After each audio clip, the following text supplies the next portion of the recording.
On the morning of August 27th, 1874, the 5 elected members of the Helena Town Council sat behind a long pine table and voted 4-1 to exile a 15-year-old girl from the only home she had ever known. The charge was not theft. It was not violence. It was not any of the things that usually brought a person before a council in a Montana Territory settlement of 90 families trying to hold their lives together on the edge of everything. The charge was false prophecy.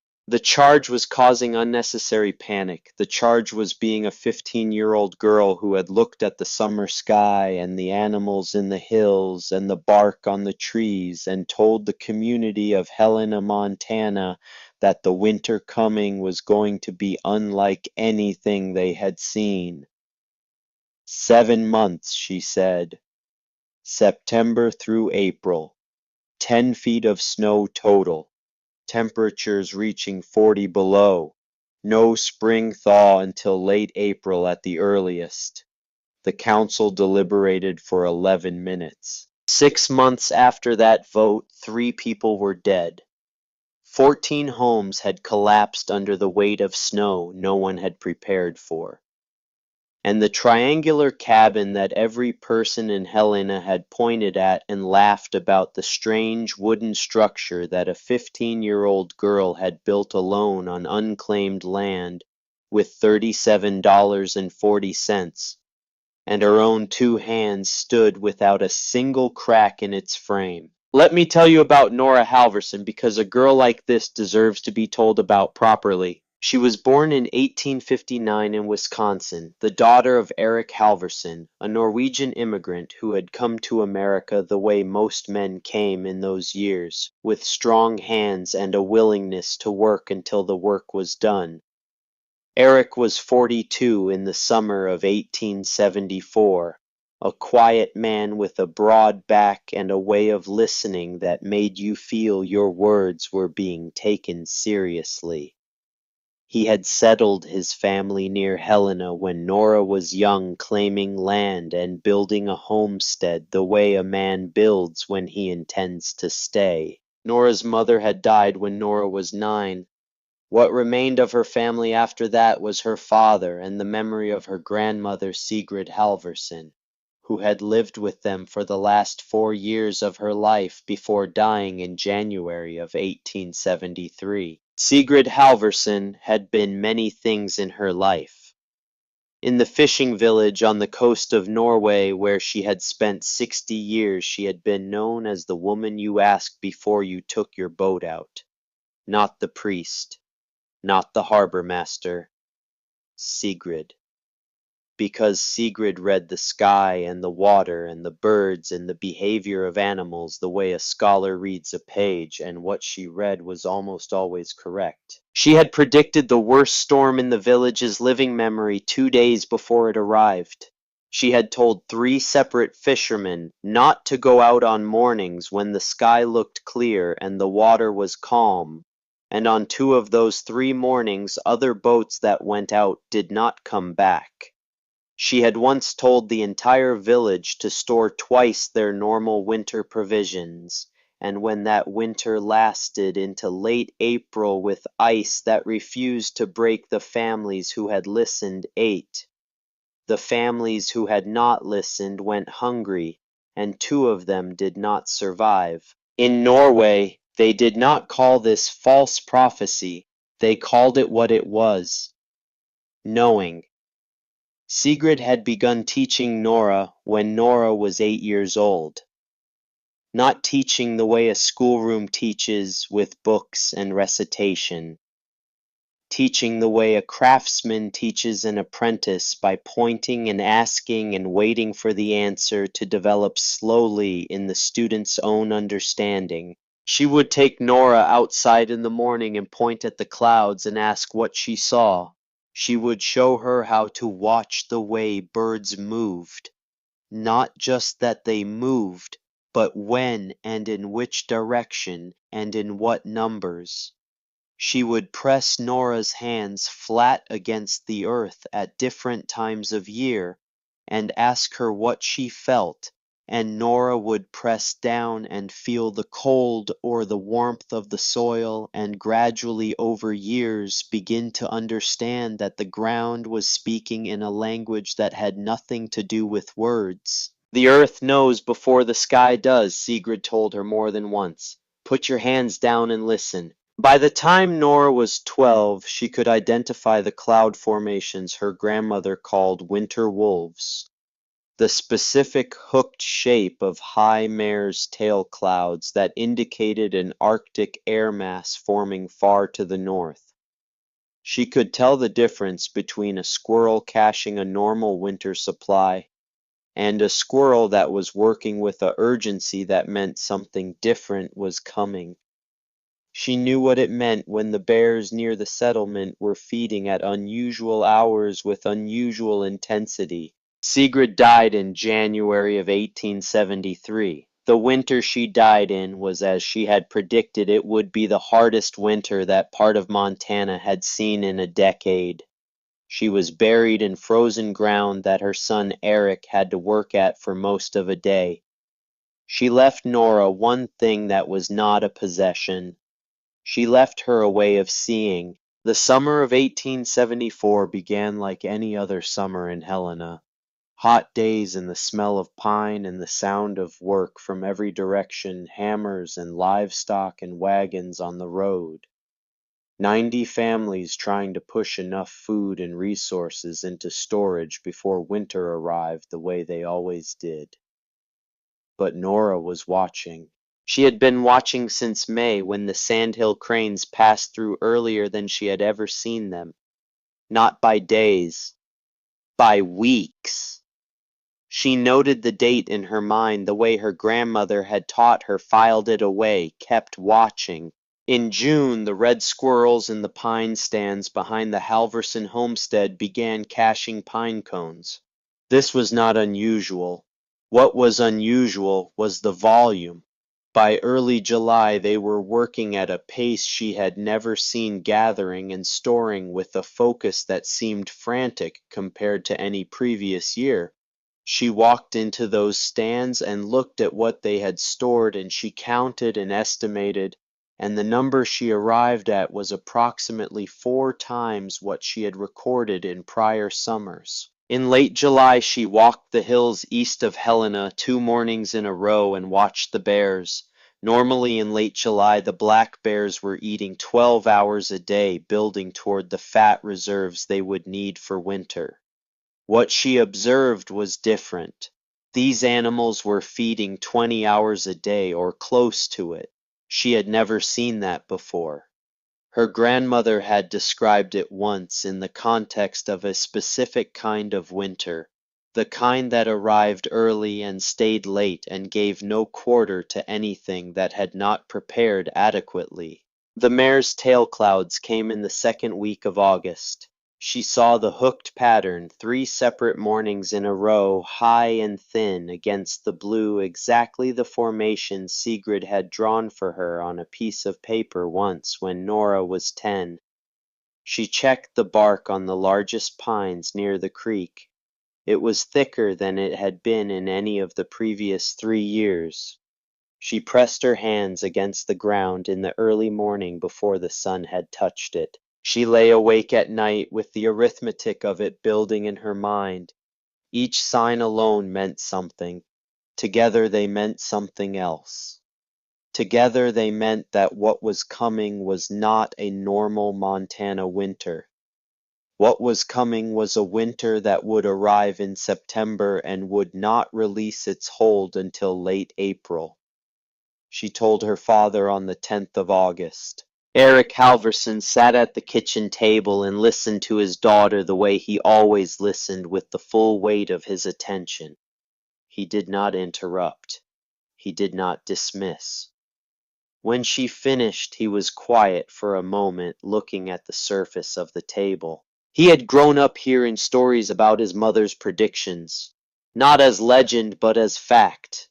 His mother had never been wrong about the things she committed to saying out loud. And his daughter had been trained by that same woman for years, had absorbed that same system of observation, had been watching the land around Helena with the same patient attention Sigrid had given to the Norwegian coast. Eric said he would raise it at Frank Calloway's general store the next morning, where the men of the settlement gathered most mornings to talk. He did not know what that conversation would start. The following morning, August 11th, Eric Halverson walked into Cecil Marsh's general store, where the name above the door belonged to the man who had bought Calloway out 3 years earlier and told the men gathered there that his daughter had been observing the natural signs around Helena for the better part of 3 months, and that her conclusion was that the coming winter would be catastrophic and long.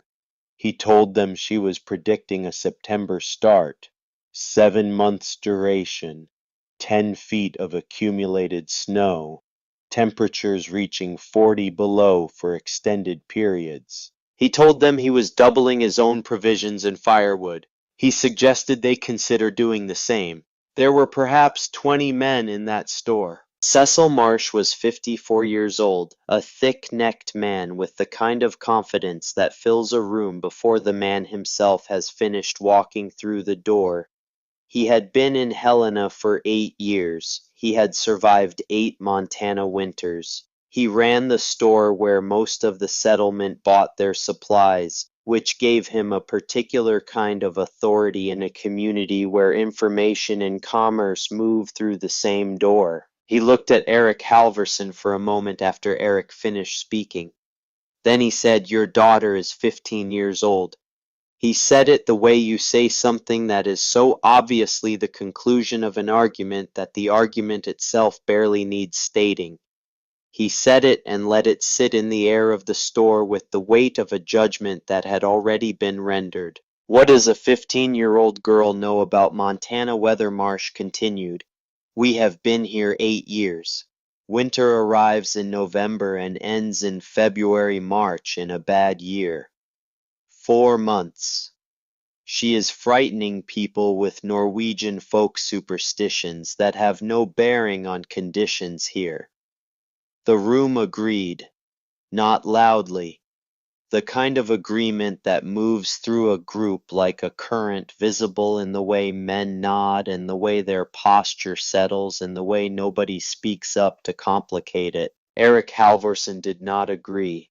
He stood in that room with 20 men and the weight of their collective certainty pushing against him, and he said, "My mother predicted 3 of the worst winters on record in Norway before she came here. My daughter learned from her. I am not telling you what to believe.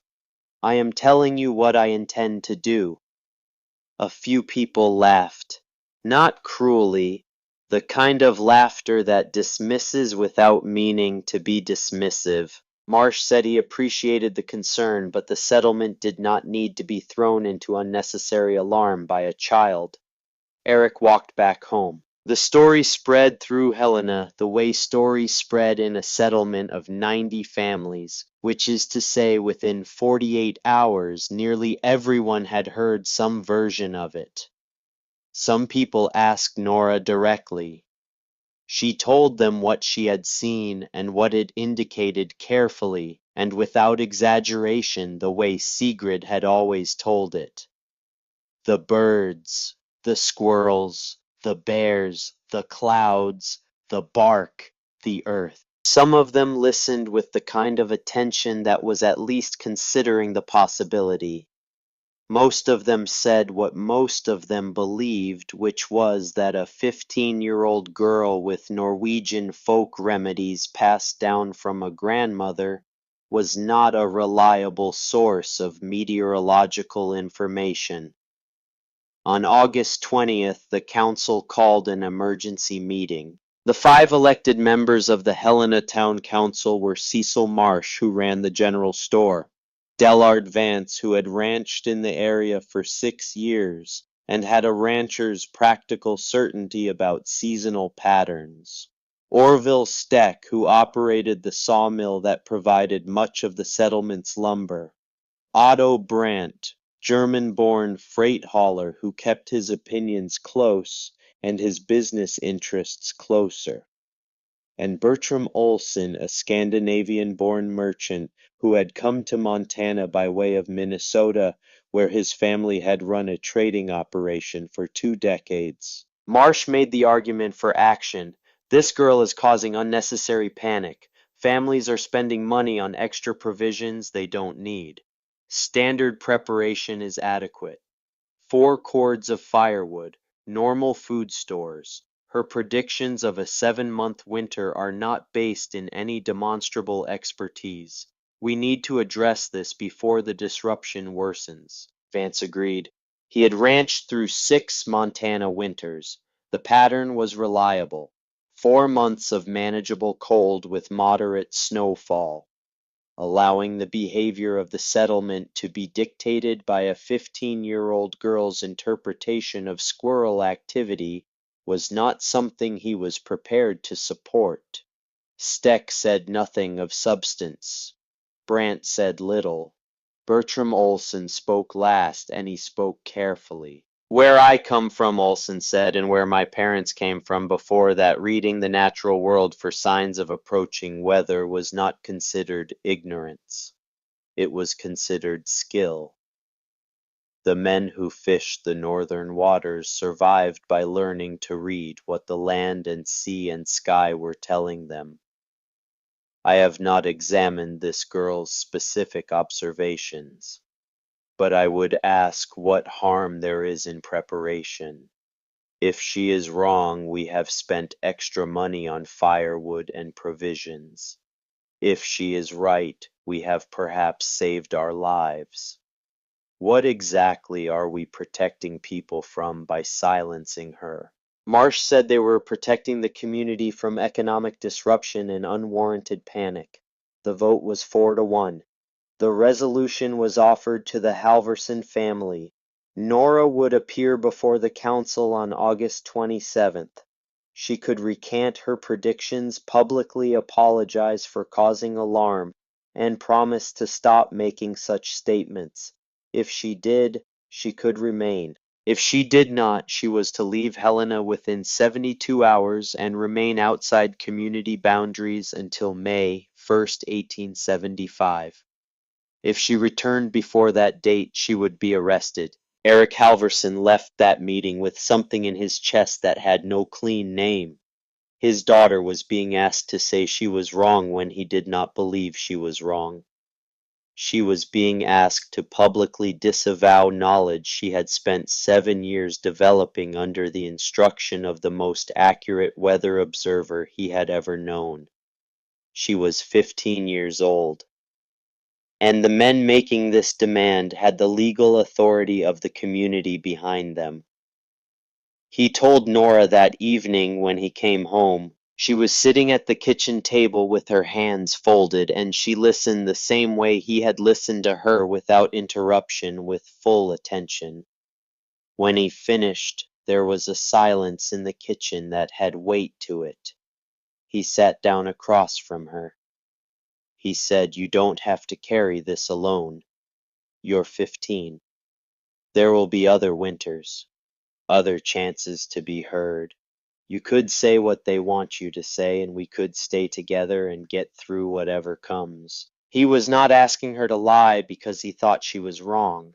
He was asking her to bend because he could not bear the thought of his daughter alone on the Montana frontier in a winter that was, by her own assessment, going to be worse than anything the territory had seen. Nora looked at her father for a long moment. Then she said Grandmother Sigrid did not recant when the village elders told her she was wrong. She stood in front of the men who ran that village, and she told them what she had seen and what it meant, and she did not apologize for it. And she was right. Thomas said nothing. She said, "If I say I'm wrong, I'm lying. And if I lie and the winter comes the way I know it's coming, people will die who didn't have to die." Eric sat at that table for a long time after she finished speaking. The lamp burned low. The horses moved in the barn outside. He looked at his hands on the table and he thought about his mother and the way his mother had stood in the face of people who were certain she was wrong and had simply continued to be right without apology or retreat. He looked up at his daughter. He nodded. That was all.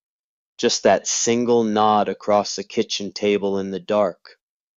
But it meant something that neither of them needed to put into words. On August 27th, Nora Halverson appeared before the Helena Town Council. She was 15 years old. She had no legal representation.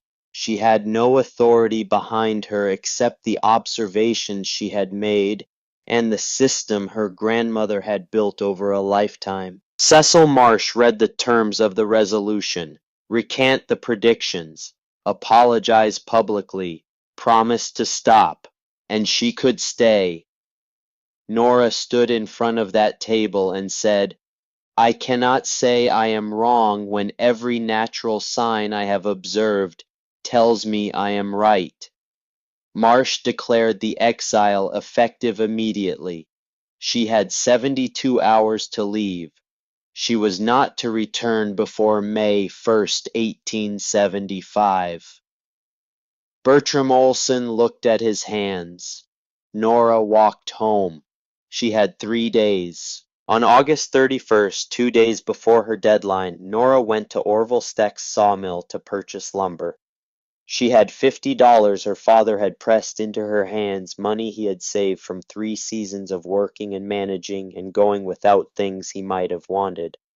She knew roughly what she needed. She had been thinking about the structure for days, working through the problem of shelter, the way Sigrid had taught her to work through any problem systematically, without panic, following the logic wherever it led. She needed a structure that could withstand what she had predicted. 7 months of sustained cold, 10 feet or more of accumulated snowfall, sustained extreme temperatures. Load on any roof she built would not behave the way it behaved in a normal Montana winter. In a normal year, snow accumulated to a depth that conventional roofs could manage. What she was predicting was something different. 10 feet of snow over a winter represented a weight that conventional cabin construction had not been designed for. She had been thinking about this for days when she walked into the sawmill yard and stopped. Orville Steck was in the yard overseeing the construction of a new equipment shed. And the equipment shed he was building was shaped in a way Nora had never seen on a permanent structure. It was a triangle. The roof started at the peak and ran all the way down to the ground on both sides, 60 degrees of pitch, no separate walls, the roof itself serving as the walls of the building. The triangular profile was clean and geometric, and struck Nora as immediately, almost obviously correct for the problem she had been thinking about. She asked Steck why he was building it that way. He told her. The steep pitch meant snow could not accumulate. At 60 degrees, snow slid off immediately rather than building up in layers. The triangular geometry distributed loads through direct compression along the rafters, rather than the complex bending forces that stressed conventional roof framing. Less lumber, stronger structure, self-clearing under heavy snowfall. Nora stood in that sawmill yard and felt something settle into place in her mind the way her grandmother had described good thinking like a stone finding the bottom of clear water. She bought $32 of rough-cut pine planks, ridge beam timber, and rafter stock. She paid $1.40 to file a homestead claim on a quarter section of unclaimed land 10 miles from Helena, near a creek with a stand of pine for windbreak and a slight elevation for drainage and a southern exposure for winter light. Steck watched her load the wagon. He said, "That is unusual material selection for a dwelling." She said, "Comfort matters less than structural integrity when roof loads exceed conventional design capacity." Steck looked at her for a moment in the way adults sometimes look at young people who have just said something that is clearly correct and clearly inconvenient. He said nothing else. She drove the wagon out of Helena on August 31st, 1874. She had $50 minus $32 minus $1.40. She had a wagon of lumber and tools and the camping equipment her father had helped her load. She had a Bible that had been her mother's. She had the knowledge her grandmother had spent 7 years putting into her. She had nothing else. The land she had claimed was exactly what it appeared to be on paper. Rocky soil on the edges, good drainage, a creek running clear over stones, scattered pine on the north side providing windbreak, an open southern face catching light, no existing structure, no cleared fields, the kind of land that remained unclaimed in a territory where better land was available. It was hers because no one else had wanted it. She spent the afternoon of August 31st walking the property and choosing her building site, slight rise above the creek floodplain. Pine stand close enough for windbreak and firewood access, but not so close that fallen limbs would threaten the roof. Enough open ground to the south that winter sunlight would reach the entrance. She began construction on September 1st. The A-frame design was simpler than conventional cabin construction in one critical way.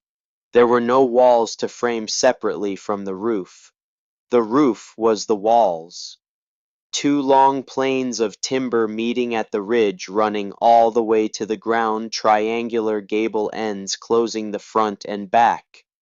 The geometry was self-bracing in a way that conventional rectangular framing was not. A triangle loaded from above distributes that load as compression along its sides rather than as bending force at its joints. It is inherently stiffer than a rectangle of similar material. It cannot collapse sideways. The ridge beam was the hardest part. 8x8 timber 16 feet long, 200 pounds, too heavy for a 15-year-old girl to lift alone. She spent September 3rd moving it into position using a leverage system her father had taught her for working alone with heavy timber. A long pole as lever, stacked log cribs to support each increment of height. Patience in place of brute strength, raising one end while supporting the other again and again until the beam sat at 8 feet above the foundation stones she had leveled and set. She worked methodically through the framing after that. Rafters cut to precise length using the trigonometry she had learned from a borrowed arithmetic book, 12 feet of horizontal run divided by the cosine of 60 degrees 14 feet per rafter. 32 rafters total 16 pairs, one pair every 2 feet along the ridge. Each one positioned and nailed the skeleton of the structure rising clean and geometric against the September sky. She covered the framework with horizontal planking, each board overlapping the one below it, starting at the ground and working upward. Tar paper over the entire surface for weather resistance. A door framed into the south gable 4 feet wide, 6 feet high. A small window in the north gable for cross ventilation. A used cast iron stove purchased for $2 positioned at the center stovepipe rising through a flashed hole at the ridge peak. By September 10th, the structure was complete. She moved in. The neighbors who rode past and saw the completed cabin had two reactions, and only two. Some of them were curious in a scientific way, the way you are curious about something you have never seen before and are not sure what to make of. Most of them laughed. "It looks like a wooden tent," said Ray Holbrook, who had a claim 5 miles to the east. His was a conventional cabin log walls, Moderate roof pitch built to the standard of what a Montana homesteader's cabin looked like in 1874. He stopped his horse and looked at what Nora had built with genuine bewilderment. No proper walls. Odd interior from the sloping sides. No way that holds up to a real Montana winter. Nora told him what she had told Steck. When the snow comes, the way I am predicting it, conventional roofs will collapse under the load. This design will not. Holbrook rode on, shaking his head. In Helena, at Marsh's store, and at the grain exchange, and at the places where people talked, the story of the Exiled girl's triangular cabin was one more piece of evidence that she had lost touch with practical reality. She had been wrong enough to be exiled. Now she was building wrong enough to freeze in. Nora did not hear most of this. She was 10 miles away, cutting and splitting firewood. 6 cords she had calculated for 7 months of sustained cold against the 2 to 3 cords that a normal 4-month winter required. She was hunting and preserving meat, gathering roots and wild plants, making careful account of every dollar remaining and every provision on hand. She was not thinking about what Helena was saying about her. She was preparing for what she knew was coming. On the night of September 10th, after she had moved her few possessions into the small, strange cabin she had built, she sat by the cast-iron stove with her mother's Bible in her lap, and the fire small and steady, and the dark of the Montana forest pressing close on all sides. She was 15 years old, and alone on unclaimed land, with 160 acres of rocky frontier around her and the nearest other person several miles away.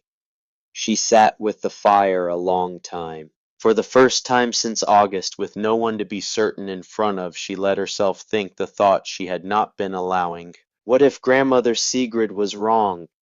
What if she herself had read the signs incorrectly?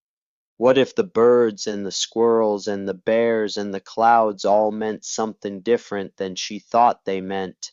And the winter came in November the way it always did, moderate and 4 months long, and in May she rode back into Helena, having spent 7 months alone in a triangular cabin in the woods for nothing. She sat with that. She turned it over the way her grandmother had taught her to turn over a hard thing slowly and carefully, looking at all of its sides. Then she stood up. She walked to the door and opened it and stepped outside into the September night. The air was cool, cooler than it should have been for early September. She could see her breath in faint puffs against the darkness. She knelt on the ground outside the door. She pressed both palms flat against the earth the way Sigrid had taught her when she was 8 years old. She pressed down and she waited and she felt what was under her hands. The ground was cold, not the cool of early fall, cold. The deep cold that her grandmother had told her meant the frost was already moving up from below, that the ground had absorbed the signal of what was coming and was holding it in the way the earth holds everything patient and total and honest. She knelt there for a long time. She was not certain the way you are certain about mathematics. She was certain the way you are certain about something your whole body is telling you in a language older than words. She stood up and went back inside and put another piece of wood on the fire. She was ready. The first snow fell on September 26th, 1874. 3 inches overnight. Gone by afternoon, mostly the way early snows go, melting back into the ground as if reconsidering. In Helena, people looked at it and said what people say when the first sign appears, but the full reality is still abstract. Early frost. Unusual, sure. But these things happen. It will warm back up before the real cold comes. It did not warm back up. The temperature on the morning of September 27th was below freezing before the sun cleared the eastern ridge. It stayed below freezing through the afternoon. It stayed below freezing the next day and the day after that. The nights were colder than anyone in the settlement had recorded for late September, colder by margins that made the thermometers seem unreliable, made people tap the glass and check again. More snow came on October 1st. 6 inches this time, falling through a gray sky that moved slowly from the northwest. Then 4 more inches on October 5th. By October 10th, there was 16 inches on the ground in Helena, and the temperature was dropping towards zero, and the cold had the quality of something that had arrived with intention, not visiting the way October cold normally visited, briefly and without commitment, but settling in the way a thing settles when it intends to stay. People in Helena began to worry, not the full-throated panic that comes when catastrophe is obvious, the quieter worry that comes when something is wrong but not yet so wrong that the comfortable explanation has been completely surrendered.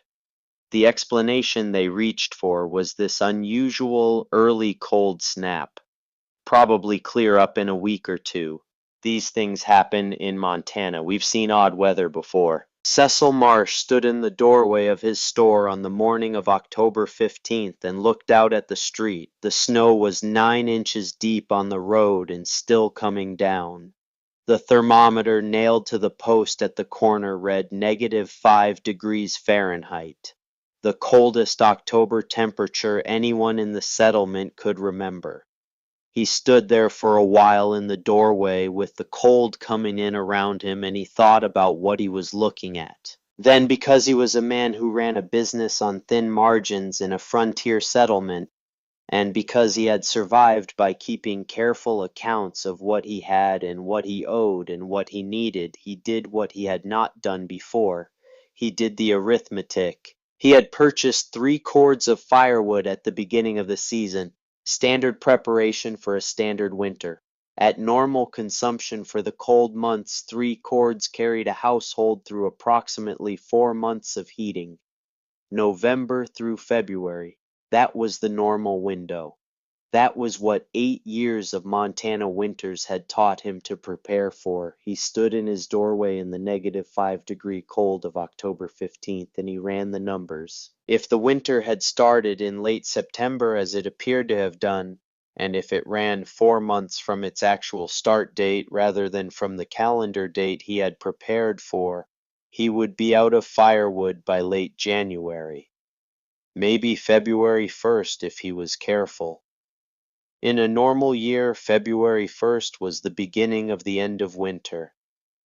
The worst was passing. Spring was a thought you could permit yourself. But this was not a normal year.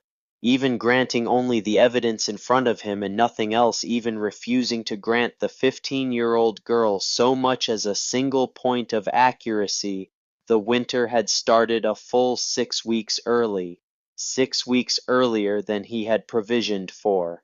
He did the second calculation, the one he did not want to do. If the girl had been right about the start date, what else had she been right about? She had said 7 months, September through April. If that was accurate, he would need enough firewood to heat through April. He had enough for perhaps 4 months of the cold that was already here. He was already 6 weeks behind. He would be out of firewood in January.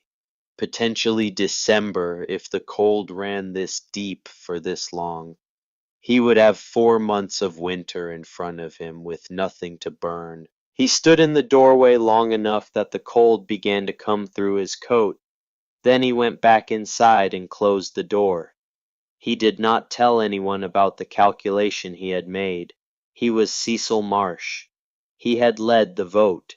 He had said the words in front of the room that made his position as clear as positions get made in a small community. He had not survived in business for 30 years by being the kind of man who changed course in public without a very good reason. But he sent his son to a settlement 15 miles east the following morning to buy additional firewood. He told his son to say it was for the store for keeping the merchandise from freezing in an unusual cold snap. He told him to buy as much as the seller would part with. This is the thing about a man like Cecil Marsh. He was not a fool. He had not built what he had built by being impervious to evidence. He was something more complicated than a fool. He was a man who could look at evidence and quietly adjust his own behavior while publicly maintaining the position he had already committed to.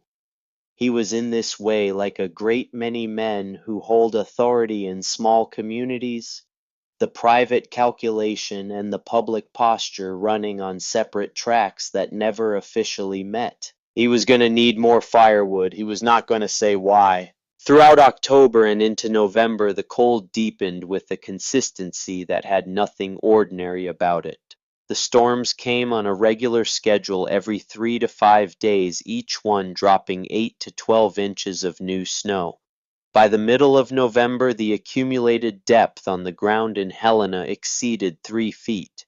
The month of November in a normal year brought perhaps 18 inches of total snowfall. By the third week of the month they had already doubled that, with more storms visible in the pattern of clouds that Nora Halverson had been reading since May. The roofs in Helena were holding. 3 feet of snow created significant load, approximately 60 pounds per square foot, but a properly built cabin could carry that. Men went up with shovels and cleared what they could reach. Some did not bother, confident their roofs had handled previous winters and would handle this one. What they did not know, could not know, without doing the mathematics that almost none of them had done, was that this was not a question of 1 or 2 heavy storms. This was a question of an accumulation curve that had no intention of reversing itself. Each storm added to what was already there. The temperature stayed low enough that nothing melted between events. The snow on the ground was not transient, it was structural. It was building a weight on every flat and moderate-pitched surface in the settlement that had been designed for a different kind of winter entirely. The ridges of roofs in Helena were beginning to show the strain by late November. Not catastrophically. Just the first visible sign of what physics had already determined was coming.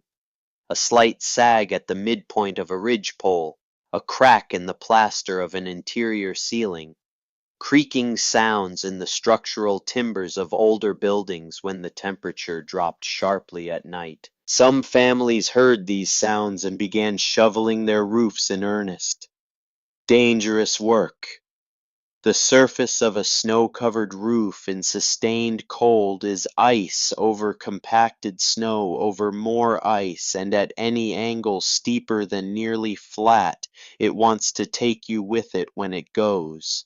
Men tied ropes around their waists and had family members hold the other end from the ground, working their way across the roof surface with shovels, pitching hundreds of pounds of heavy wet snow over the edge while trying not to follow it. Some families could not manage this work. Elderly couples with no able-bodied help. Families where illness had reduced the available labor. Families who simply did not believe their roof was in danger because it had not been in danger before. The visible sag was not to most untrained eyes a harbinger of collapse. It looked like a normal roof under normal stress.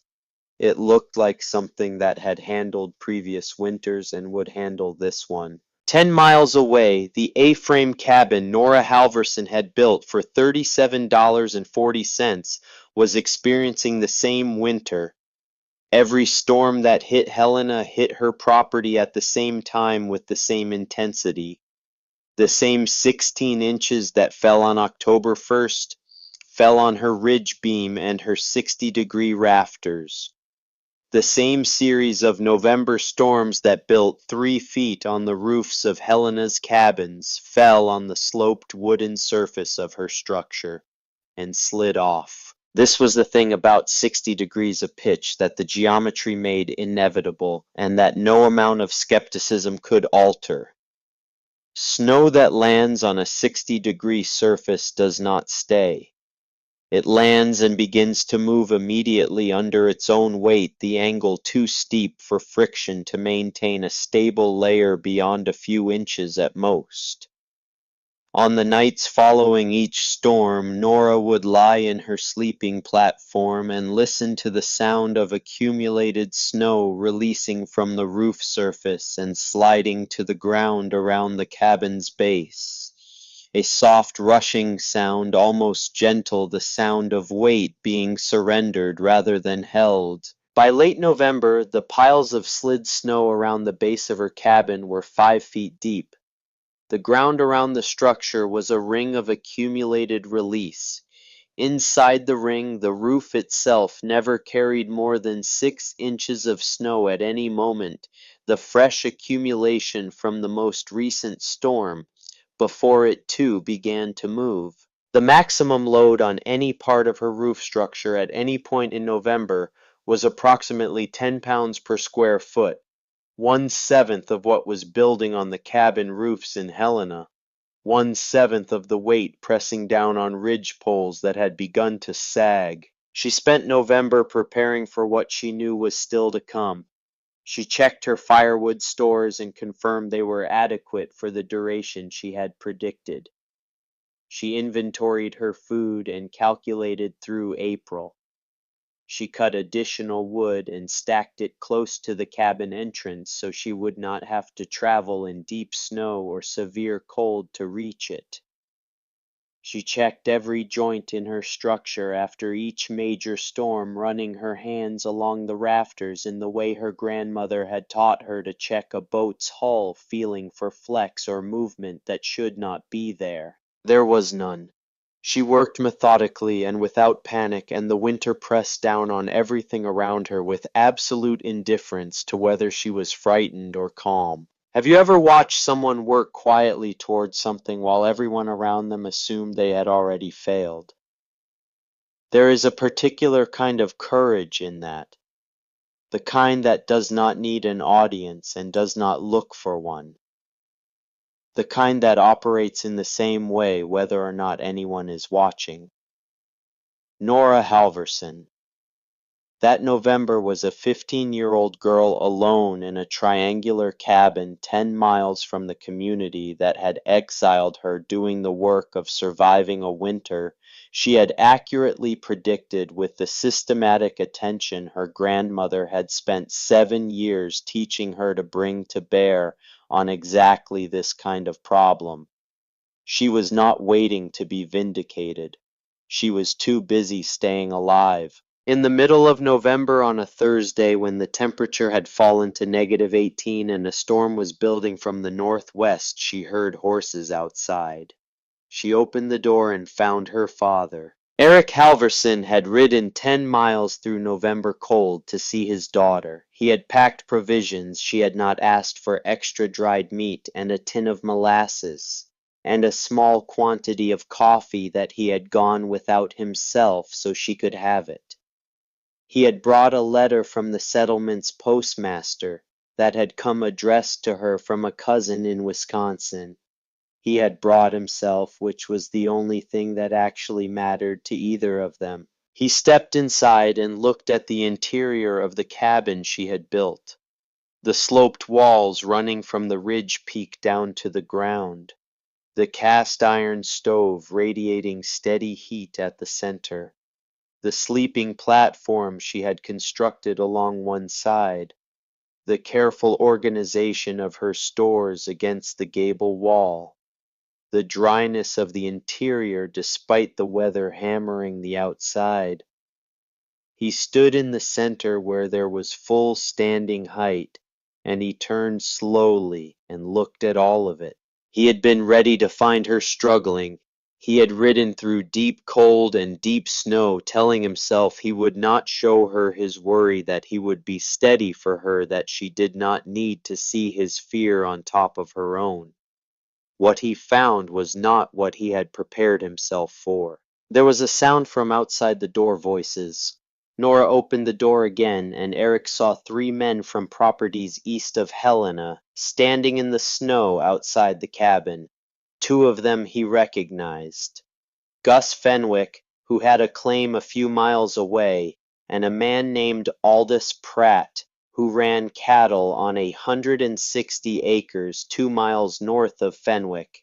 The third man was one of the Reardon brothers, a young man of about 20 who had come west with his family 2 years prior. They had ridden to find her because their roofs were doing something they did not understand. Nora stepped out into the cold in her coat and listened to what they described. The sagging at the ridge, the cracking sounds at night, the sense that the structure was under a strain it had not been designed for. She explained what was happening with the patience and clarity of someone who had already worked through the problem completely. The load they were dealing with was not the load their cabins had been designed for. It was not going to decrease until the weather changed, and the weather was not going to change for months. The options were to remove the snow from the roof regularly, which required safe technique and consistent effort, or to accept that at some point the accumulated weight would exceed what the framing could carry. She showed them how to do it safely, how to assess the slope before committing your weight to it, where to position the rope attachment for maximum safety, how to read the sounds the structure was making so you knew when you had hours rather than days, how to work from the ridge outward so you didn't trap yourself under a sliding mass. She spent 2 hours with those three men in the cold outside her cabin while her father stood in the doorway watching. He had ridden out here prepared to comfort his daughter. He stood in the doorway of the cabin she had built and watched her teach three grown men how to save their homes, and he said nothing for a long time. When the men had ridden back east with what she had given them, he came out and stood beside her in the cold. He did not have the words for what he was feeling, so he did not try to find them. He put his hand on her shoulder briefly. She leaned against him for just a moment the way she had when she was small. Then she said, "Come inside. The coffee is almost ready." They sat by the stove and drank coffee and talked until the storm that had been building finally came down. He stayed the night and rode back the next morning before full light. He did not tell her that riding home he had to stop twice because he could not see clearly enough through what was in his eyes to navigate the trail. December arrived with the merciless regularity that had characterized the entire winter. Storms every few days, 8 inches, 12 inches, 10 inches. The total accumulation on the ground around Helena climbed past 5 feet, past 6 feet, approaching 7 feet by the middle of the month. The weight on every conventionally built roof in the settlement was now approaching 140 pounds per square foot. This was not a weight that the framing standards of 1874 frontier construction had been built to carry. It exceeded the design capacity of most of what had been put up in Helena by a margin that was not academic. It was structural. It was physical. It was a matter of timber cross-sections and load paths, and the specific strength of pine rafters that had been sized for normal winters. The visible sagging on the worst loaded roofs was now significant enough that anyone looking knew something was wrong. Ridge poles that should have been straight lines showed clear curves, their centers pulled down by gravity and mass. Interior ceiling planks had cracks running along their lengths. In some cabins, the owners had propped additional timber vertically from the floor to the ceiling to try to arrest the deflection, temporary measures that bought time without solving the underlying problem. People were shoveling their roofs in earnest now. Every able-bodied person who understood what the sounds and the sag meant was up there with a shovel in the cold working at it, keeping pace with the accumulation. Some were keeping pace, others were falling behind. On the night of December 28th at 2:15 in the morning, Gus Fenwick's cabin roof failed. He heard the first sound and he knew it immediately. It was not the gradual complaint of overstressed timber he had been hearing for weeks. It was a crack clean and absolute, the sound of something going past the point of return. Then another crack, and then a sound like no sound.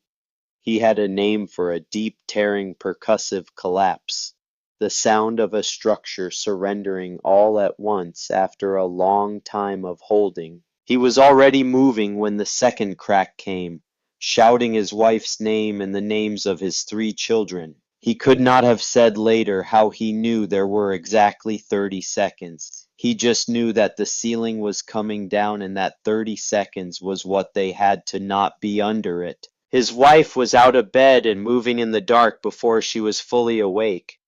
The children had been drilled the way families in hard country drill children on fire and flood and the things that come in the night. They moved through the dark cabin and out the door and across the yard to the barn in their sleeping clothes, while the temperature outside stood at 15 degrees below zero. The roof came down when they were 20 feet from the door. The sound of it was extraordinary. The ridge pole snapping first 8 inches of pine breaking like a stick. Both roof planes dropping inward simultaneously as the rafters fractured in sequence. The mass of snow and broken timber that had been held above their sleeping space crashing down and filling the interior with a density that left nothing recognizable of what had been their home. 5 tons approximately, maybe more, in the space where their beds had been. If they had been 30 seconds slower, none of them would have been alive to think about it. They spent the rest of the night in the barn, wrapped in horse blankets with their breath making clouds in the cold. By morning, the children showed early signs of cold exposure in their extremities. Gus Fenwick's youngest, a 7-year-old girl named Clara, had gone white in 2 fingers on her right hand that would be slow to come back fully. The news reached Helena the following morning. Word moved through a settlement the way it always moves, person to person, at the water barrel, in the store, and wherever 2 people with news found themselves in the same place. For most people hearing it, there was something that could only be described as a shift. Not in what they knew, because they had known the facts already. The cold, the snow, the depth of it, the sounds their own roofs had been making. They had known all of that. What shifted was the distance between the knowledge and the consequence. Gus Fenwick's cabin had been a real cabin with a real family sleeping in real beds, and it had come down in the middle of the night without warning that was meaningful enough, had given 30 seconds of warning instead of none, and that 30 seconds was the only reason those children were alive in a cold barn with frostbitten fingers instead of dead. People looked at their own ceilings differently after that morning. Cecil Marsh stood at the window of his store and looked out at the snow falling on Helena. He had enough firewood now. He had sent his son twice more after that first morning with the terrible arithmetic. He was not going to freeze. But he looked at his ceiling, at the single visible crack that had appeared 2 weeks ago, and that he had been watching and telling himself was within acceptable range, and he thought about Gus Fenwick's ridgepole going through the dark at 2:15 in the morning. He thought about the girl. He thought about August 27th in the council room, about the 15-year-old girl standing in front of the table and saying she could not say she was wrong, when the natural signs told her she was right. And he thought about the vote he had led 4-1, and about what those natural signs had told her, and what they were continuing to tell everyone else who had eyes to see it and ears to hear it. He thought about the 4 months of winter still in front of them if she was right about the duration. 4 months that looked exactly like the 3 months that had already passed. He did not say any of this out loud. He put on his coat and went to shovel his roof for the second time that week. January of 1875 did not relent. The storms continued their schedule with the indifference of meteorological fact.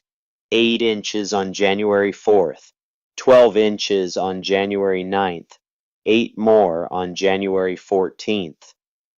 The accumulated depth on the ground in Helena by mid-January was approaching 9 feet in the areas where drifting had concentrated the load. On sheltered rooftops, even after repeated shoveling, the structural loads were reaching and exceeding the threshold that December had only approached. The collapses came in sequence. January 8th, Dellard Vance's ranch house lost the east-facing half of its roof. The failure was partial rather than total, which was in some ways worse because it left the family in a half-standing structure in -20 temperature, unsure whether the remaining half would follow before morning. They evacuated and sheltered with a neighbor crowding 4 extra people into a cabin already at capacity, burning firewood at twice the planned rate. January 15th. The Morrison grain storage collapsed under accumulated load, destroying the winter grain stores of 3 families who had contracted for space there. January 19th. An elderly couple named the Alderidges Werner and June, 71 and 68 years old, died in their sleep when the center of their cabin roof came down without warning. No cracking sounds that woke them. No 30 seconds. The weight had been building for weeks, and when it went all at once in the dark. They were found the following morning by their neighbor who had come to check on them when smoke had not come from their chimney. Werner was 71, June was 68. They had come from Pennsylvania 12 years before to build something in the Montana Territory. They had built it. They had survived 11 winters in it. They did not survive the 12th. By the end of January, 14 structures in and around Helena had suffered complete or partial collapse. 3 people were dead. Dozens had evacuated damaged homes and were crowded into undamaged ones, straining the food and fuel resources of the families who had built sound enough or maintained their roofs well enough to still have 4 walls and a ceiling. Orville Steck's sawmill collapsed on January 16th. The mill that had provided lumber to most of the settlement's construction over the previous several years, the mill where Nora Halverson had purchased the materials for her A-frame cabin, and where Steck himself had been building the equipment shed that had shown her what a 60-degree pitch looked like, failed under a load it had not been built to carry. The equipment shed he had been constructing in a different shape for different reasons was the only structure on the sawmill property still standing when the snow finally stopped falling that day. The equipment shed with the 60-degree roof shed the snow the same way Nora's cabin shed it. The same geometry, the same physics, the same principle that she had asked about and understood in a sawmill yard in August, and that Steck had described to her as unusual for a dwelling. The irony of it required only one sentence to state. Steck stood in the yard of his ruined mill in January cold and looked at the one structure still standing, and there was nothing to say about it that the standing structure was not already saying more clearly than any words could have managed. 10 miles away through all of it, the triangular cabin sat in its ring of slid snow, with its ridge beam straight, and its rafters carrying their 10 pounds per square foot of momentary load before the geometry of the roof surface did what the geometry of the roof surface had always been going to do. The snow fell. The slope released it. The piles around the base grew higher, and the roof above continued to carry nothing that could threaten it. On the morning of January 20th, Gus Fenwick put on his snowshoes and began walking. The drifts between his neighbor's barn, where his family was still sheltering, and the Halverson claim 10 miles to the west were in places 8 feet deep. On snowshoes he could skim the surface where the crust was hard enough, but in the places where the crust had not consolidated, he broke through and had to work his way up and forward again, burning energy at a rate that the cold multiplied. Normally the ride from his property to hers was 90 minutes on horseback. No horse was going to move through 8-foot drifts. He walked for 4 hours. The temperature that morning was 20 degrees below zero. He wore everything he owned that could be worn at once. He found the cabin by the column of smoke rising from the stovepipe at the ridge peak, visible for a long distance against the gray January sky. He came through the last stand of pine and saw the structure at the center of its ring of slid snow. The piles around the base taller than a man. Now the roof surface itself nearly clean. A few inches of fresh snow from the previous night still moving in the morning light, beginning their slow release down the 60-degree slope. He stood at the edge of the pine stand and looked at it for a moment. He had seen the plans for that structure. He had ridden past it in September when it was new and said it looked like a wooden tent and that she would freeze in there. He was looking at the thing that had been right when his own structure had been wrong, standing intact and clean at the center of the worst winter in Montana territorial memory, while his home was a pile of broken timber and compacted snow. And the closest thing to it that still existed was the barn where his family was eating through the reserves of a neighbor who had not expected to feed 7 additional people through April. He walked to the door. Nora opened it before he knocked. She had seen him coming through the pines. She let him in without ceremony. He stood by the stove and felt the heat and waited for his hands to come back enough to close around the cup she put in them. Hot water with the last of the coffee grounds run through twice. It was the best thing he had tasted in months. He told her everything. The collapse, the 30 seconds, Clara's fingers, the barn, the families crowded together through January. The Aldridges. The 14 structures, the 3 dead. He said what everyone in Helena was thinking, and no one except him had yet said directly to her face. You were right about everything he said. The September start, the 7 months of duration, the 10 feet of snow. Every part of what you predicted in August is exactly what happened. And this cabin, the one every person in Helena called a joke and a folly, and evidence that you had lost your senses, it is the only structure I have seen in this entire winter that has not suffered a single moment of structural distress. He put the cup down on the edge of the sleeping platform. He said, we exiled you for being right. What do you need from me? What do we need to do? Nora looked at him for a moment. She had been alone for 5 months. She had done the work of those 5 months, without an audience and without validation, and without anyone to confirm what she had known since August. She had not been waiting for this moment, and she did not need it in the way a person needs something they have been holding themselves against. She said, how many families need shelter? He told her. She picked up her coat from the peg by the door. She said, then let's start with the ones who have the most people and the least roof. She walked out into the January cold beside a man she had never been introduced to, formally heading toward the work that needed doing, leaving behind the cabin that had proved everything there was to prove, which was going to keep proving it through February and March and April without requiring her to stand next to it, explaining, The work began the morning Gus Fenwick walked back through the pine stand with Nora beside him, and it did not stop for 6 weeks. There were families who had lost everything structural, and were living in spaces that were never meant to house human beings through a Montana winter. Barns that leaked wind through the board gaps.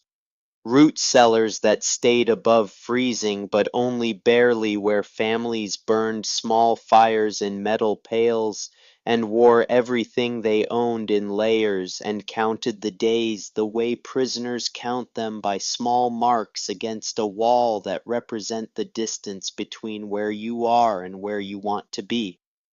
There were families whose roofs were still standing, but whose firewood was exhausted or nearly so, who were burning furniture and fence posts and anything else that would catch, buying themselves days rather than weeks. Nora moved through all of it with the same systematic attention she had brought to building her cabin and preparing her provisions and reading the sky in the summer of 1874. She assessed each situation with the practical eye of someone who had spent 5 months solving the specific problems that a severe winter created, which meant she had solved most of these problems already in one form or another for herself, and now needed to apply the same solutions at a larger scale, and with the additional variable of other people's fear and exhaustion and diminished resources. The first priority was shelter. 6 families had lost roofs entirely and were displaced. Of those 3 had enough salvageable material in the wreckage of their collapsed structures to work with, provided someone knew what to extract and how to use it. Nora knew. The structural elements that failed in a roof collapse were almost always the horizontal members, the ridge poles and the plates, the pieces that carried bending loads. The diagonal elements, the rafters themselves, often survived the collapse with their structural integrity intact, particularly if they were sound timber to begin with, and had failed by joint separation rather than fiber fracture. She showed Gus Fenwick and the 2 Reardon brothers and Aldous Pratt and a man named Callum Driscoll, who had lost his barn and his equipment shed in the same week, how to go into the wreckage of a collapsed structure and identify what was still usable. How to assess a rafter for soundness by sighting along its length and pressing against it with your hands, and listening to it the way you listen to a living thing when you are trying to understand its condition. How to pull what was worth saving and set it aside and know what you were going to do with it before you started, so the work had a direction rather than just a motion. Then she showed them how to build, not the full 10-day construction that her own cabin had required, with a properly prepared stone foundation and precisely calculated rafter lengths and tar paper over finished planking. What the situation required was faster than that, and simpler structures that could be raised in 2 or 3 days with the materials available and the labor available and the conditions available, which meant working in negative 15-degree cold, with hands that wanted to stop working, and structural members that were heavy with absorbed moisture and frozen ground, that would not accept stakes or posts, the way unfrozen ground accepted them. She had thought about all of this before Fenwick had appeared at her door. She had been thinking about it since November, since the first evening she had seen 3 men ride to her cabin asking about the sounds their roofs were making, since the morning her father had stood in her doorway and watched her explain load paths to men 30 years older than herself. She had known this winter was coming since May of 1874.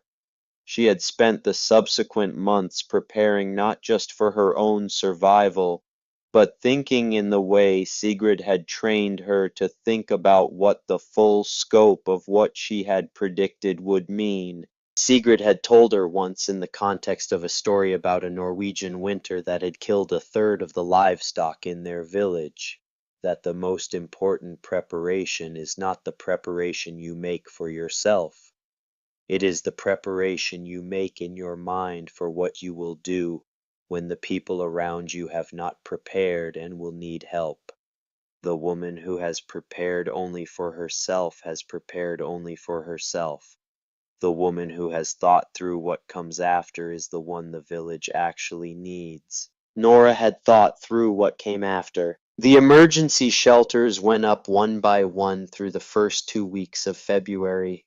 Not beautiful structures, not the kind of thing a man would point to with pride in the summer when the snow was gone and the sky was clear and everything looked possible again, but structures that were standing when the February storms hit them, that shed the snow they needed to shed, that kept the families inside them alive and warm enough and dry enough to reach the spring that Nora had been telling them since August was going to come in late April. She worked from before dawn until the light failed, and sometimes after with the lantern when there was no moon, doing the calculations in her head that others could not do, making the decisions about material and geometry and load path that needed to be made correctly the first time, because there was no second time available in a January and February that had absolutely no interest in the problems of the people it was pressing down on. The men who worked beside her during those weeks did not talk much about what the work meant in terms of the larger story of exile and prediction,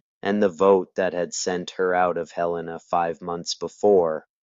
They were too cold and too tired and too focused on the immediate problem of whether the rafter they were positioning was seated correctly in its notch to have much bandwidth for the narrative implications of who was doing the positioning. They worked. She led the work. The structures went up. The families moved into them. This is the way it goes with the practical vindication of knowledge that was dismissed as false. It does not arrive with speeches. It does not arrive with ceremony. It arrives in the form of frozen hands doing necessary work in the dark and the cold. And the only measure of whether the knowledge was real is whether the work it produces keeps people alive. It kept people alive. Bertram Olson came out from Helena on the 10th of February. He came alone on horseback, picking his way along the trail that the increasing traffic between the settlement and Nora's claim had beaten into the snow over the previous 3 weeks. He tied his horse at the pine stand and walked to the cabin door and knocked. She let him in and poured him coffee, real coffee, from a supply Gus Fenwick had brought out as partial payment for the emergency shelter work. He sat down on the bench near the stove and held the cup and looked at the interior of the cabin for a while without speaking. He was looking at it the way a man looks at something that he understands correctly, and that the understanding of gives him a specific complicated feeling. The feeling of being both right and too late to have mattered when it counted. He said, "I voted for you." He said it simply without the weight of someone who needed credit for it. Just a statement of fact being placed on the table between them because it was true and because it was the foundation of what he wanted to say. She nodded. He said, "I want you to know it was not a difficult decision. Not because I was brave, because where I come from, what you were doing has a name, and the name is not false prophecy. My father read the sky and the sea before every fishing run he made for 40 years. My grandfather before him. In the village where I was raised, there were 3 men whose specific job in the community was to read the natural world and tell the others what was coming. They were not young men. They were not always right. But they were respected for the skill, and they were consulted, and their information was weighed seriously by the people whose lives depended on whether they got the winter right." He paused and looked at the coffee in his hands. He said, I came here and I saw what had been built and how it worked, and I wanted to tell you that the tradition you come from is real. The knowledge your grandmother gave you is real. It deserved better than what it received in August. Nora looked at him for a moment. She said it received what it received. What matters is what comes next. Olson nodded. Then he said what comes next is that people in this settlement are going to need to understand how to build for the winter that is actually here, rather than the winter they assumed would come. That is the work I can help with. I have resources. I have relationships with the lumber suppliers in the county.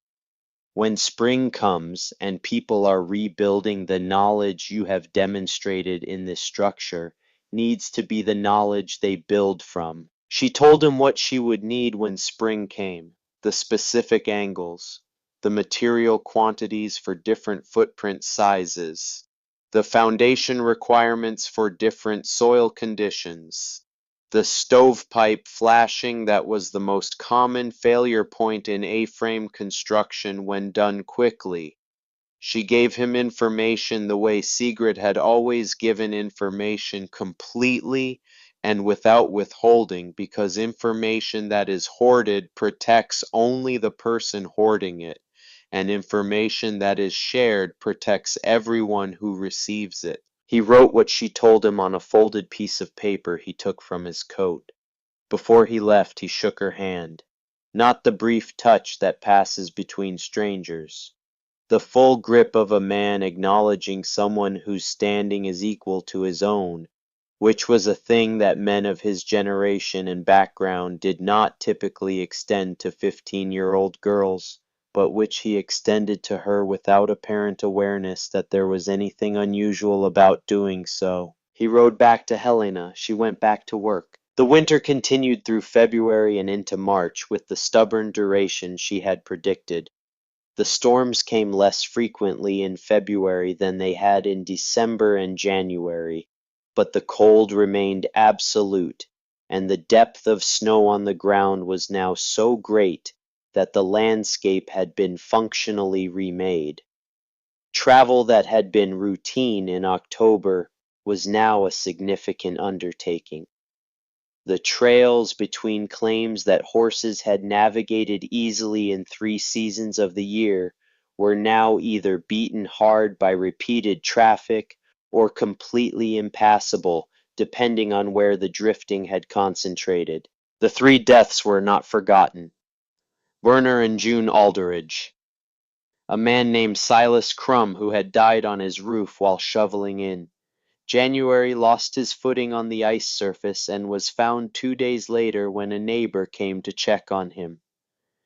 3 people who had been alive on August 27, 1874, the day the council voted, and who were not alive in February of 1875.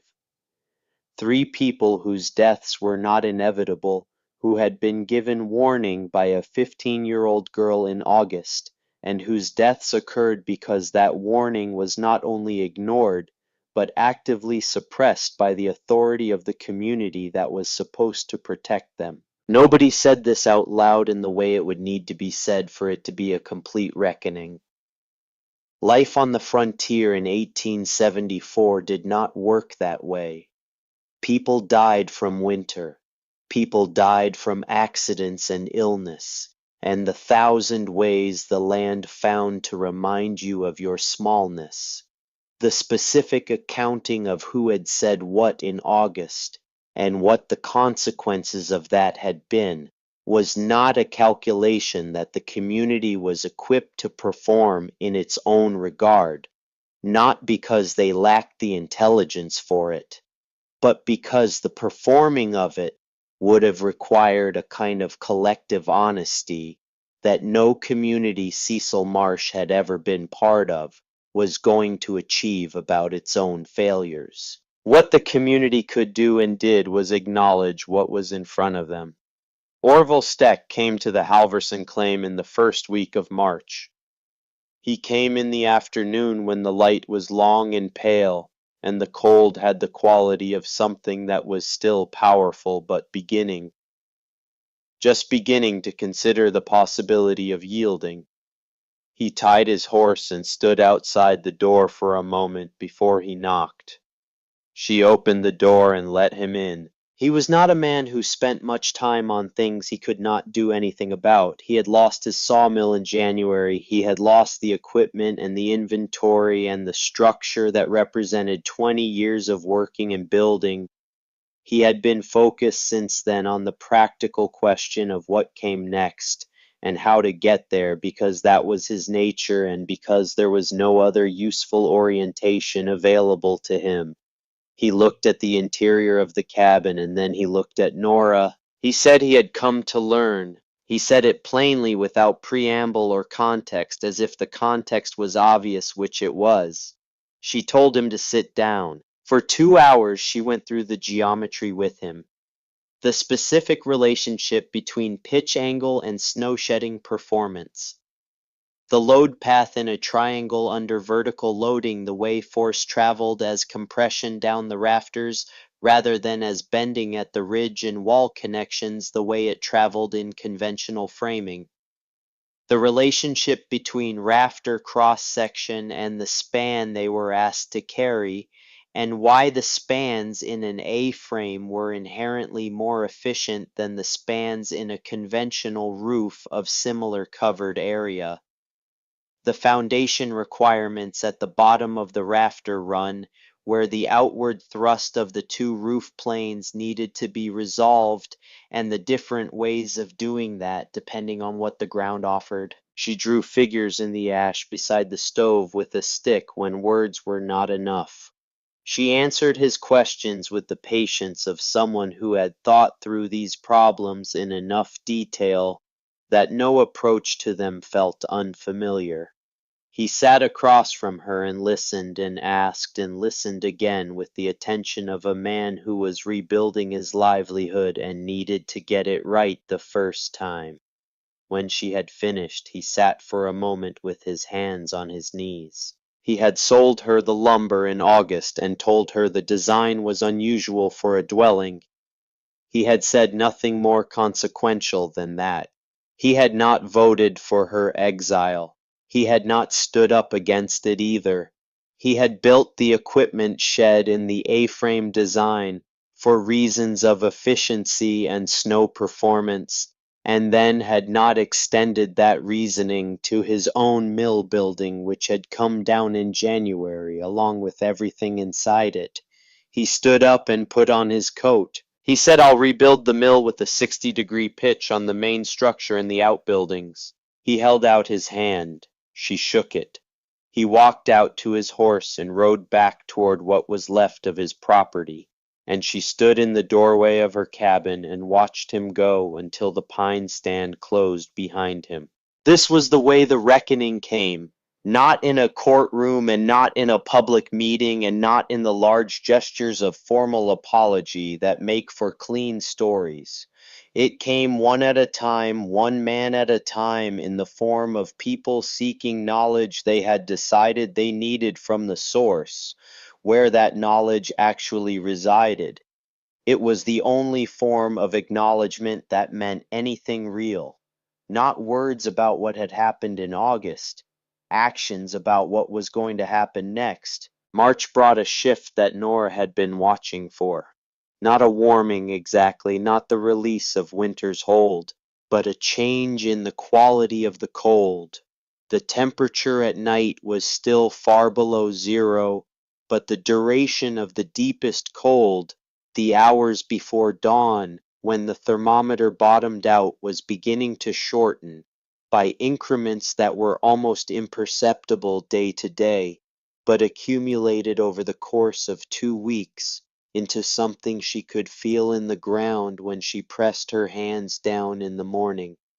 The earth was beginning to receive something from the weakening sun at those southern latitudes. Not warmth yet. The memory of the possibility of warmth. She was standing outside the cabin on a late March afternoon looking at the pale sky in the south when she heard horses. She turned and saw Cecil Marsh coming through the pine stand alone.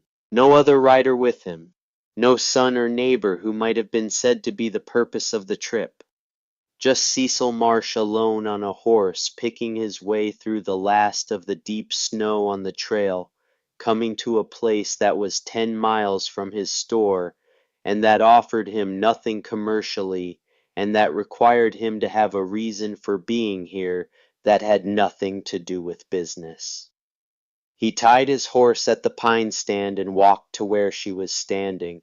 They looked at each other for a moment without speaking. She was 15 years old. She had been 15 years old when he had led the vote that sent her here. She was still 15 years old, would not turn 16 until May. She had spent the winter that he had told her was impossible, living through exactly the winter she had said was coming, and the difference between what she had built and what he had allowed to be exiled from the community was presently legible in every collapsed structure and every frostbitten family, and every grave that the settlement would be dealing with when the ground finally thawed enough to receive what it needed to receive. He did not look at her the way a man looks at someone he is still trying to hold at arm's length. He looked at her the way a man looks at something he has been working his way toward for a long time and has finally arrived at. He said, "Come inside." Then he corrected himself. He said, "May I come inside?" She led him in. He sat on the bench near the stove, and she poured the last of the coffee and handed it to him, and he held it in both hands and looked at the floor for a while. He said, "I led the vote." He said it the way a man says something he has been carrying and is setting down not lightly, but with intention, placing it somewhere specific so that it is no longer only inside him. I led the vote and I made the argument, and I was wrong about the winter and I was wrong about you. He was quiet for a moment. He said the Aldridges. He did not finish the sentence. He did not need to finish the sentence. Werner and June Aldridge were finished enough by their two names placed in the air of a warm cabin in March by the man who had suppressed the warning that might have kept them alive. Nora said nothing. He looked up from the floor and looked at her directly. He said, "I want to understand how this works." He nodded at the structure around them, the sloped walls, the geometry of it, the ridge beams straight above them, after a winter that had broken ridge beams all over Helena. I need to understand it well enough to explain it to every family in this settlement who is going to be rebuilding in the spring. She looked at him for a long moment. There was a great deal she could have said. There was a great deal that was true that could have been placed between them in that cabin on that afternoon about what he had done and what it had cost and who it had cost it most finally and permanently. She had not spent the winter tending the wound of August 27th. She had spent the winter doing the work that the winter required. But she was 15 years old, and she had been exiled from her home, and 3 people were dead, and she had been alone for 7 months in a triangular cabin in the Montana frontier, and there was not a version of her that felt nothing about sitting across from the man who had made that happen. She felt it, she let it exist. Then she picked up the stick she used for drawing in the ash, and she began to explain. She spent 2 hours with him the way she had spent 2 hours with Steck, going through the geometry, the angles, the load paths, the material requirements, the foundation, details. He listened with the same quality of attention Steck had brought to it, the attention of a man who needed to understand something and was going to give it everything necessary to actually understand it rather than just receive it. He asked good questions.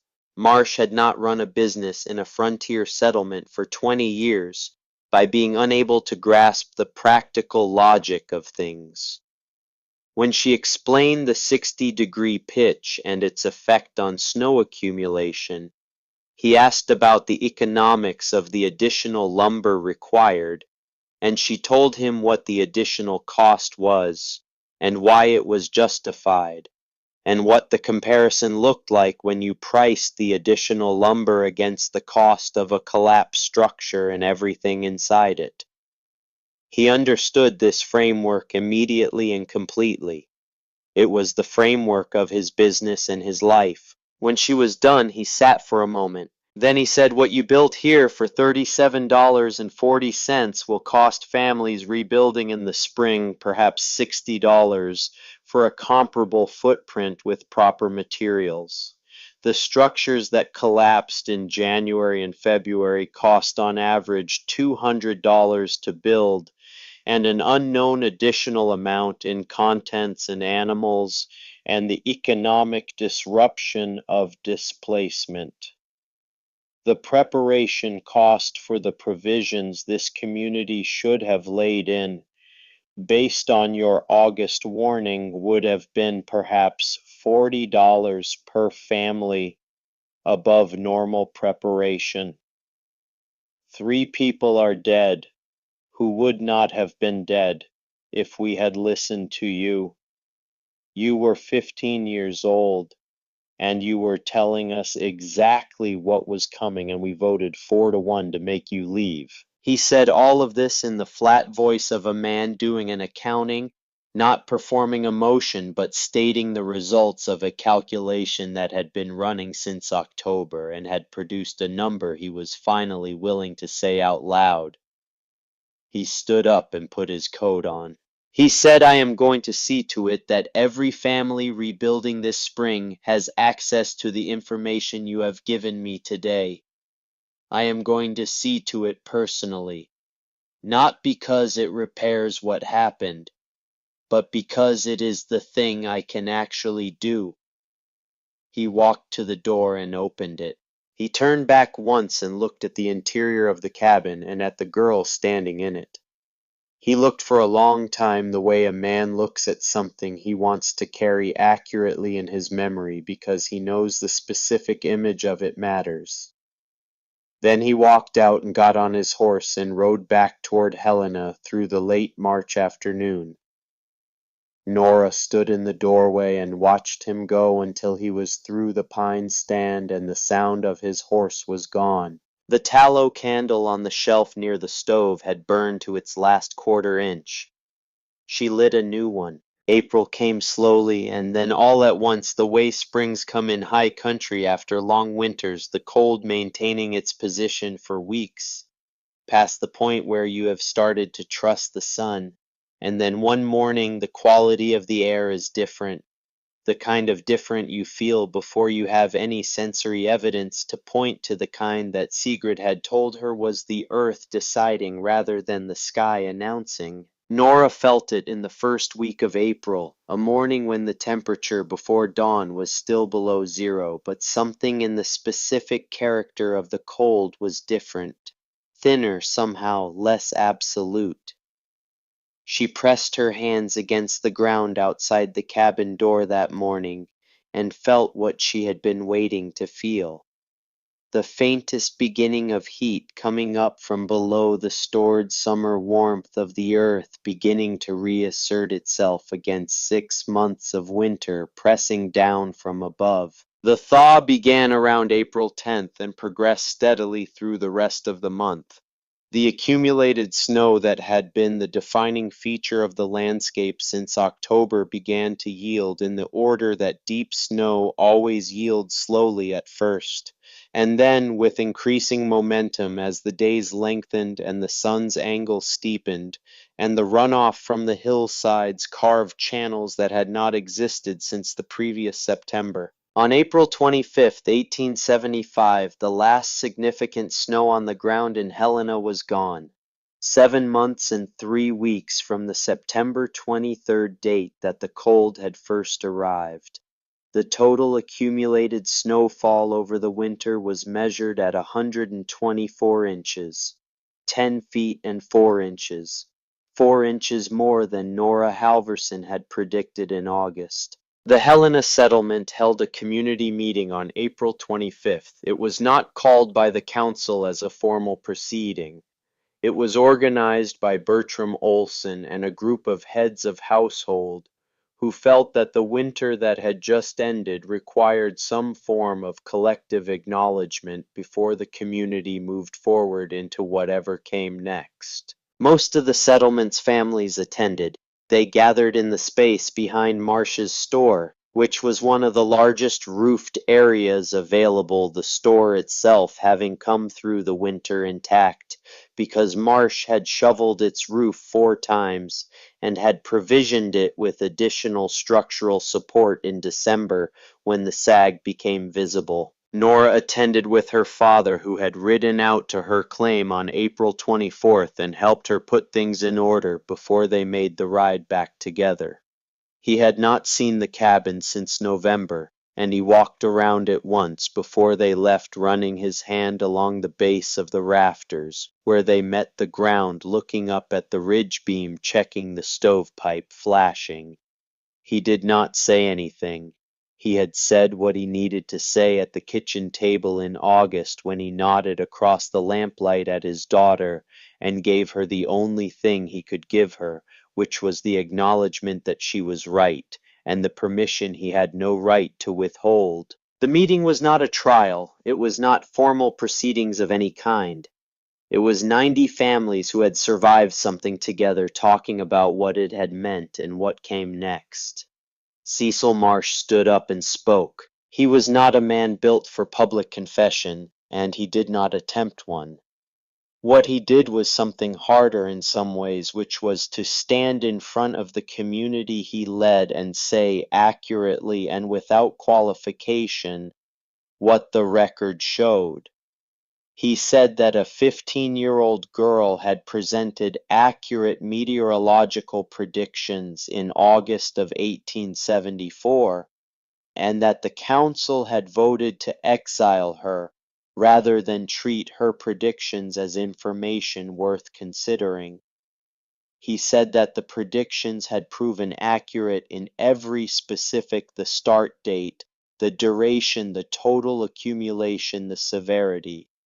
He said that 3 people were dead who had been given warning and had not received it because the community had chosen to suppress the warning rather than act on it. He said that the community owed Nora Halverson an accounting of what had been done, not as a legal or formal matter, but as a matter of basic honesty between people who were going to go on living in the same place and doing the work of building lives in the same territory. He sat down.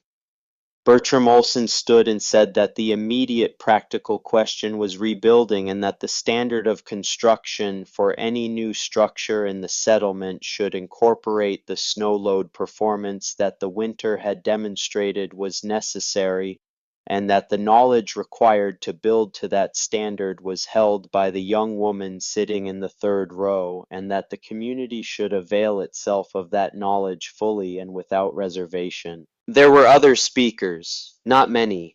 Gus Fenwick, who said a few things about what 30 seconds had meant in December and what he had been carrying since then about the 7-year-old girl's fingers. Aldous Pratt, who talked about the emergency shelters and what it had meant to have someone who knew exactly what to do, when knowing exactly what to do was the only thing standing between families in the cold. Nora did not speak at the meeting. She sat beside her father and listened to the community process its winter with the incomplete and imprecise instruments that communities have for processing such things, which are the only instruments available. When it was over, she shook hands with people who approached her and answered questions about the spring construction season and talked practically about materials and costs and the specific modifications required for different footprint requirements. She did not make a speech. She did not require the moment to be larger than it was. She had spent 7 months doing the work of surviving a winter she had predicted. Then 6 weeks doing the work of helping other people survive it too.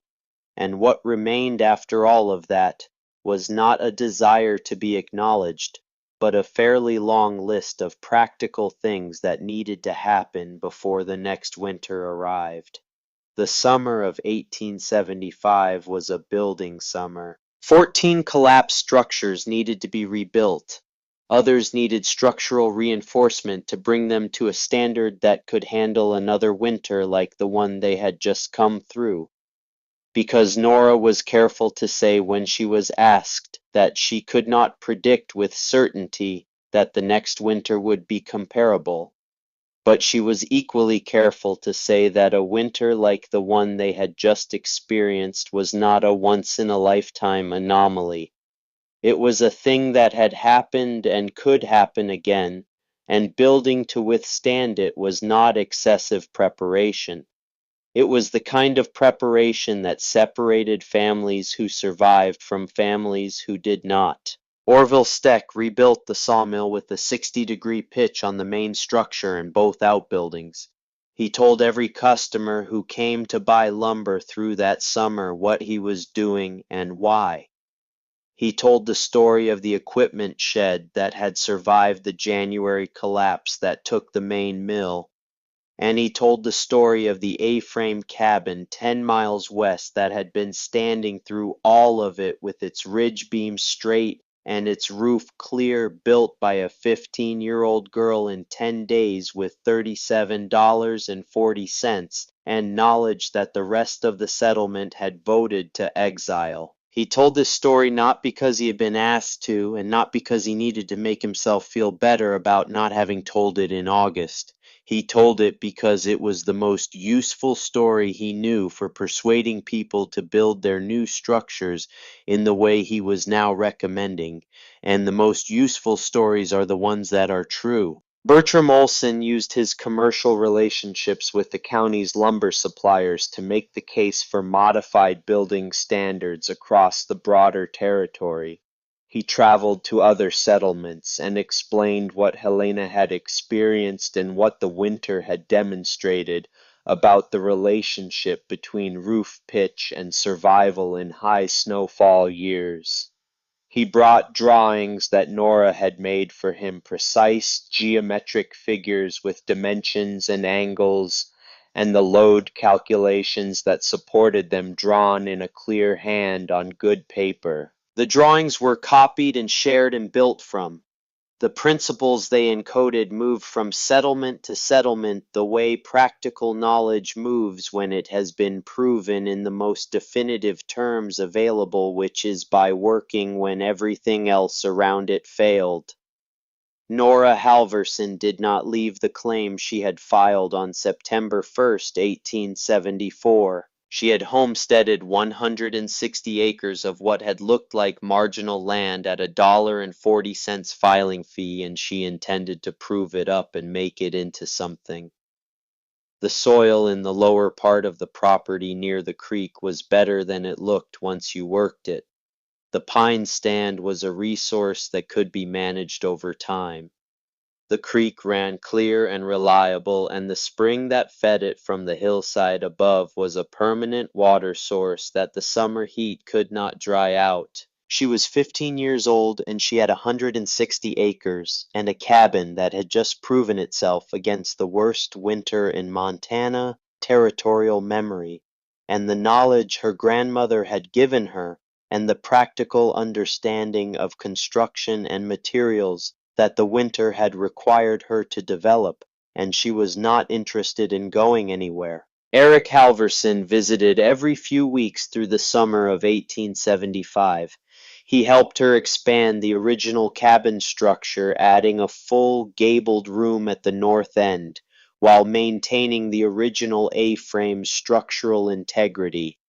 They worked on it together over 3 weeks in August, father and daughter, with tools and timber and the unhurried pace of people who are building something they intend to keep. In the evenings, they sat outside when the summer light stayed long and talked about Sigrid in the way you talk about people who are gone, but whose presence is still so specific in your life that the past tense sits uneasily around them.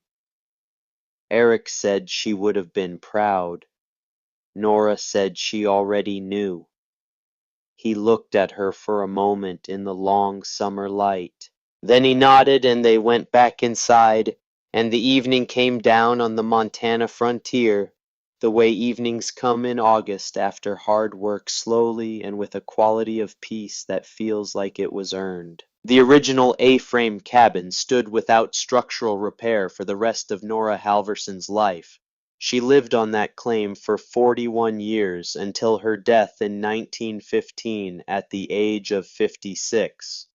She survived 11 more Montana winters in that structure, winters that ranged from mild to severe, and the structure performed in all of them the way it had performed in the first and worst one, by letting go of what fell on it rather than trying to hold it. The A-frame design that she had recognized in Orville Steck's sawmill yard and adapted for winter habitation spread through Montana and then into the adjacent territories and then into the broader understanding of how to build for heavy snowfall regions throughout the American West. The specific logic of it, the 60-degree pitch that prevents accumulation by making accumulation physically impossible, the triangular geometry that distributes load through compression rather than bending the self-bracing rigidity of the triangle under vertical loading, became the foundational principles of a construction tradition that is still visible in every mountain cabin and ski lodge and high country structure that carries significant snow load. The triangular shape that looked like a wooden tent to Ray Holbrook in September of 1874 turned out to be the most efficient answer to the specific problem of building in places where winter is serious about what it intends to do. The girl who built the first one in the Montana Territory was 15 years old and alone, and had been exiled from her community for the knowledge that made it possible. Her obituary in the Helena Independent Record, published in October of 1915, noted that she had been a central figure in the reconstruction and development of the Helena settlement following the severe winter of 1874 to 1875. It noted that the construction standards she had introduced and advocated had been widely adopted throughout Montana and had demonstrably reduced structural failures and associated casualties in severe winter events in the decades that followed. It noted that she had lived her entire adult life on the homestead claim she had filed at age 15, and that the original structure she had built that first September was still standing at the time of her death. The obituary did not mention the exile. The community that wrote it had been living with what it had done for 41 years and had made its peace with the ledger in the way communities make peace with their ledgers, by building forward rather than looking back, by incorporating what they had learned into what they became. This is perhaps the most honest accounting of what happened. Not that the exile was redeemed, or that the deaths were made right, or that the vote of 4-1 was ever fully answered for. None of those things were made right. Werner and June Aldridge were not made right. Silas Crum was not made right. The fear and cold and loneliness of 7 months on the Montana frontier at age 15 was not made right. What happened was something different from justice, and something smaller than redemption, and something more durable than either. What happened was that the knowledge proved true. What happened was that the triangular cabin stood. What happened was that a woman built something from what her grandmother had given her, and what the geometry of the physical world made possible, built it alone with $37 in the hands her grandmother had taught to press against the earth and listen, and it outlasted the winter that destroyed everything, built with more resources and more confidence and more authority. but without the specific knowledge that the earth itself had been offering to anyone willing to put their hands down and pay attention. Sigrid Halvorsen pressed her hands into the soil of Norway for 60 years and knew what was coming. Nora Halvorsen pressed her hands into the soil of Montana and heard the same thing. What they built together across the distance of death and memory and the Atlantic Ocean, and the specific transmission of knowledge from an old woman to a young girl over 7 careful years, no winter was ever able to take down. Because the strongest structures are not the ones that try to hold against what falls on them. They are the ones wise enough and well built enough to let it go.